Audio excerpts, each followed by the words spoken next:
So, who is actually winning? Who is actually losing? How can we tell what's actually happening? It's kind of hard because you have very biased views on one side or the other of the equation. And it's not surprising when Sergei Shoigu here says that Ukraine is losing. Well, I would expect him to say that Ukraine's losing. I wouldn't expect him to come out and be like, you know what?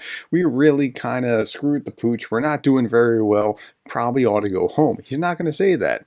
So he's going to come out and say Ukraine is losing. There was a report here, Ukraine's army loses dozens of soldiers near what is Bakhmut. That's their Russian name for Bakhmut. Um, but dozens doesn't sound like much, but we're talking about Bakhmut. But down here it said this. As Russian Defense Minister Sergei Shoigu said on October 30th that the Kyiv regime has lost more than 90,000 troops, killed and wounded about 600 tanks and 1,900 armored vehicles over this period. Okay, so we're talking about during the counteroffensive, they lost 90,000. That something doesn't seem right about that, but they inflate the numbers, and we know that they inflate the numbers. Whatever Ukraine loses, they always say it's a 8-to-1 or 10-to-1 ratio or something along those lines. So when they lie, it's hard to figure things out, but we can try to understand things a little bit better. We also have commentators on the Ukrainian side, and I'm not picking on Dennis. Dennis was, I think, the guy that inspired me most to get started in doing this, so I have a deep debt to Dennis. But when you watch here, you see, wow, they're doing so great and doing Avdiivka and taking this ground back, and every once in a while he'll come out and say, yeah, it's a bad day for us. But if you look on the other side, something like military summary, Russia brings new reserves into the battle. Russians launch unexpected attack on Volodar. We've never seen such fierce and bloody fighting. The Russians advance in Avdiivka.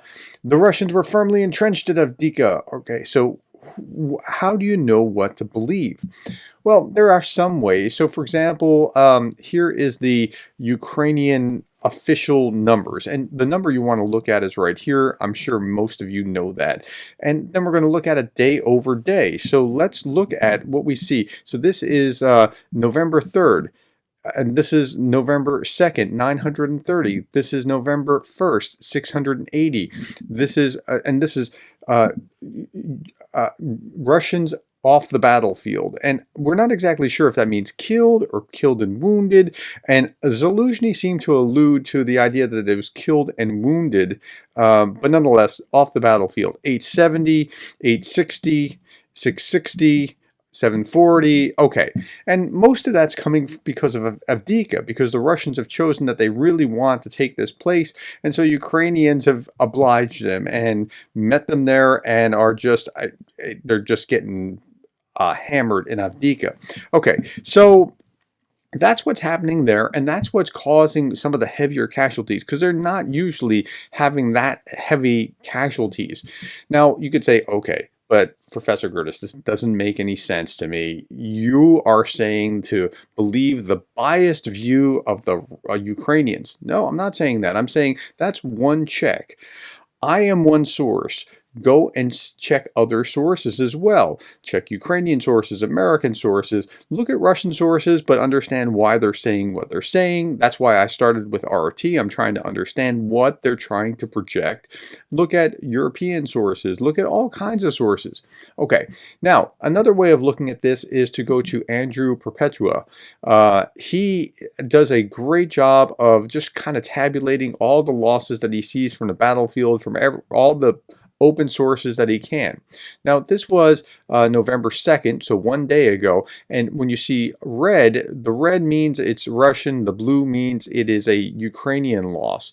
And then we have artillery and tanks and vehicles and trucks, and okay, so and it's all color coded, and you can kind of see if it's damaged or destroyed. And so this is November 2nd, and then this is November 1st. Look at all the red and the blue. Look at October 31st. Look at all the red here. Look at October 30th. Look at October 29th.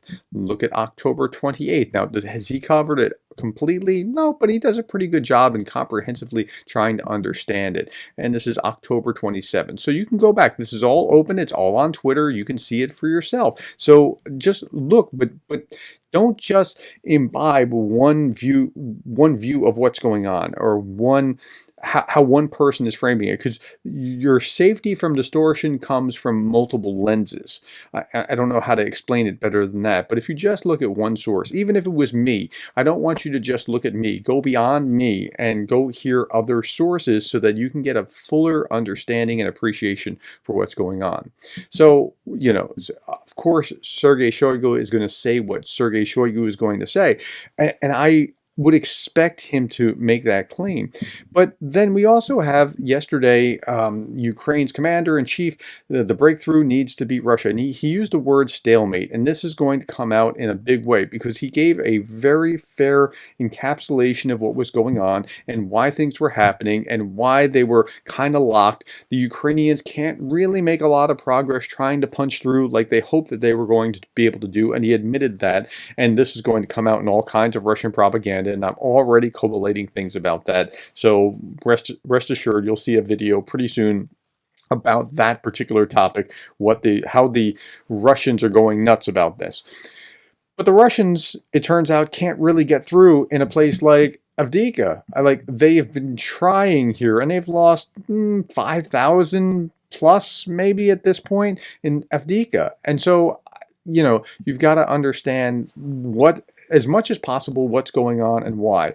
I don't think that Shoigu is in reality, and there's a reason for that. And I'm about to do a video where he talked about what will happen to F-16s, and in that I'll unpack a little bit more of why he's thinking what he's thinking, and lay out is it because of this or this or this or that he said this. But I think Zaluzhny, yeah, people keep correcting me because my pronunciation is terrible about his name. Zelensky is a lot easier than Zaluzhny. Okay, at any rate, Zaluzhny, I think, was very fair in his interview, and he stated things as they are. And the economists carried it and showed both sides of the issue, and they were very fair to him. I did a video about that just yesterday, what Zaluzhny actually said. And if you want to go through with me line by line, you can see all the highlights in yellow. I went through it just piece by piece, explaining and unpacking it.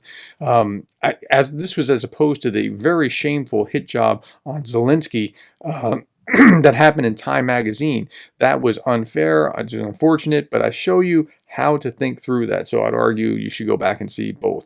But Zaluzhny was very fair, and he said, look, we need new weapons. We need something else that will give us an advantage so that we can overcome this, because it's just like the trench warfare of World War I. And I think he's pretty right about that. The American army would never try to do what the Ukrainian army is doing without the air support. That's just not part of their military doctrine, and they wouldn't have attempted it. Okay, so hopefully you have a broader understanding of how to go about thinking about what's going on, and like what the casualties and losses and things along those lines are from both sides, knowing full well that the Russians, they just tend to make stuff up about their casualty rates. And so at any rate, tell me what you thought about this. I hope this was helpful and instructive. Thank you for your time. Thank you for the likes, the shares, the subscribes, and the coffees. And thank you for being the kind of person, more than anything, that cares about Ukraine.